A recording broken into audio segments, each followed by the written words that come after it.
Welcome back to The Explainer. So today we're diving into what is arguably one of the most recognizable phrases in modern history, Jesus saves. We're going to pop the hood on this cultural slogan and deconstruct the specific theology driving it, looking strictly through the lens of an article from gotquestions.org. Let's see what it's actually claiming. I mean, we've all seen these two exact words, right? You spot them slapped on bumper stickers in rush hour traffic, painted on those massive neon signs at crowded football games, maybe even trailing behind a small airplane flying over the beach. They are literally everywhere. But here's the thing, despite being so casually visible, the article we're looking at today argues that very few people who see this phrase actually understand the heavy meaning or the complex mechanics behind it. So, to peel back the layers here, we're going to follow the source materials Q&A format. We'll be hitting the slogan's true meaning, who Jesus is, why there's a need to be saved, how this infinite penalty is paid, and finally, who can be saved. Let's kick things off with Section 1, the slogan's true meaning. The source, right out of the gate, elevates this phrase. According to the text, Jesus saves isn't just some catchy throwaway line for a billboard. The article states that these two words pack a tremendous amount of power and truth. It represents a huge, foundational theological claim. And to really grasp the whole shebang, the source insists we have to systematically walk through a sequence of pretty deep questions, starting with the identity of the person actually mentioned. Which brings us to Section 2. Who is Jesus? The article asks this directly. Now, obviously, the source acknowledges the common historical consensus. It points out that virtually every religion in the world views Jesus as a historical figure who lived in Israel a couple of thousand years ago and, respects him as a good teacher or a prophet.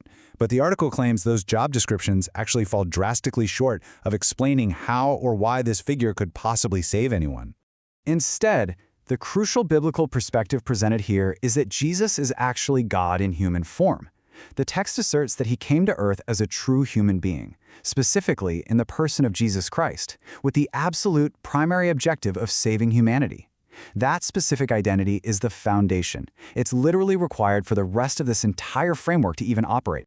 Moving right along to Section 3, why do we even need to be saved? Right, so if this figure came specifically to save us, the article naturally asks, what exactly are we being saved from? To answer this, the article introduces a specific theological concept that it claims applies universally, no exceptions. It applies to every single human being who has ever lived. And that concept is sin. The source defines sin as doing absolutely anything, whether in thought, word, or deed, that contradicts God's perfect and holy character. This, they argue, creates a pretty critical problem for humanity. It basically results in a mandatory separation from a perfectly just God who, by his very nature, simply cannot allow sin to go unpunished. The source actually lays out a strict, almost mathematical progression for this problem. Step 1. Because God is an infinite and eternal creator, any sin is ultimately an offense against an infinite being. Step 2. Therefore, only an infinite and eternal punishment is mathematically and justly sufficient to balance the scales. Step 3. This results in eternal death or eternal separation from God as the only just punishment. So as the text argues, this sets up an incredibly dire situation for us. That leads us to Section 4, paying the infinite penalty. How does he save? How is a debt of infinite proportion actually settled?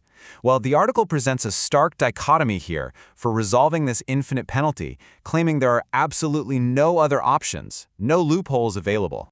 To settle the debt of wronging an infinite God, the text argues you've basically got two options. Option 1, a finite person, meaning you or me, must pay for our sins for an infinite amount of time. Or option 2, an infinite person, meaning Jesus, who we established earlier is defined as God in human form, must pay for those sins one time. The theological logic presented here is that Jesus laid down his life to take the punishment that finite humans earned but could not possibly ever pay off themselves. And the timeline of these events is absolutely crucial to the source's argument. Day 1 involves Jesus sacrificing himself, paying that infinite penalty in humanity's place. But the article explicitly notes that 3 days later, Jesus rises from the dead. The source states that this resurrection is the definitive demonstration that his death was entirely sufficient to pay for those sins. His life essentially conquers death on humanity's behalf. It's the proof of purchase, so to speak. All right, final section. Section 5, who can be saved? The question is, whom does he save? Is this just a blanket salvation applied to everyone automatically? Well, no. While the sacrifices described by the text is completely sufficient to pay for the sins of all humanity, the article explicitly outlines that there are certain, specific conditions that must be met for this salvation to be individually applied. The source outlines 3 clear conditions. First off, one must receive this gift of salvation by faith.